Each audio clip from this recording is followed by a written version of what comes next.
இது சீர்தூக்கும் கோல் போல் அமைந்தொருபால் கோடாமை சான்றோர் கனி என்ற திருவள்ளுவரின் வாக்கினிற்கேற்ப நடுநிலை தவறாமல் நம்மையெல்லாம் வழிநடத்துவது மட்டுமின்றி எத்தனை தடைகள் எதிர்வந்தாலும் சமநிலை தவறாது தமிழ்நாட்டின் நலனை காத்திடுவதில் நமது மாண்புமிகு தமிழ்நாடு முதலமைச்சர் அவர்கள் காட்டும் உறுதியை நாடே வியந்து பாராட்டுகிறது.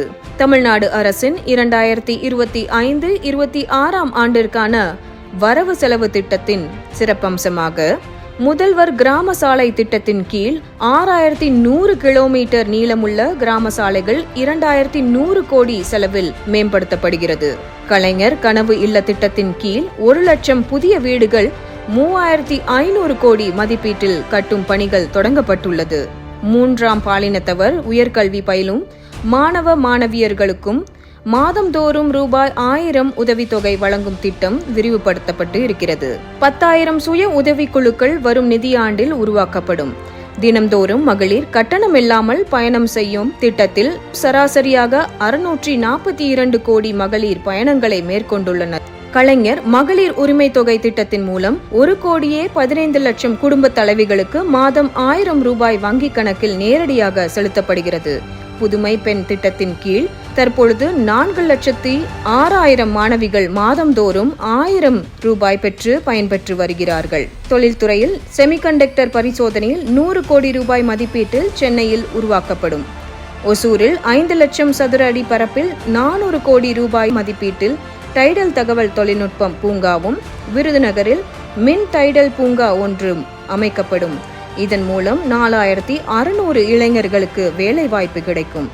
சென்னை மாநகரத்திற்கு 150 மின் பேருந்துகள், கோயம்புத்தூர் மாநகரத்திற்கு 75 மின் பேருந்துகள் மற்றும் மதுரைக்கு 100 மின் பேருந்துகள் ஆக மொத்தம் 1125 மின் பேருந்துகள் இந்த ஆண்டு முதல் அறிமுகப்படுத்தப்படும்.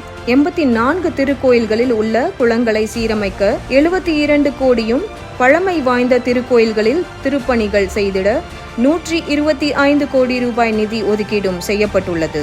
10 லட்சம் வீடு மனைப்பட்டா வழங்கப்பட்டுள்ள நிலையில் மேலும் 5 லட்ச பட்டாக்கள் இந்த ஆண்டு வழங்கப்படும்.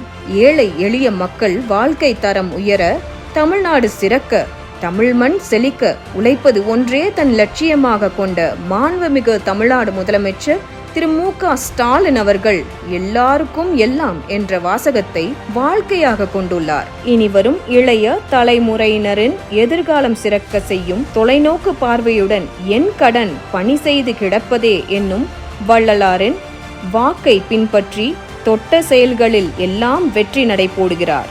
இன்னும் உயரங்களை தொட்டபடி தலை நிமிரும் தமிழ்நாடு.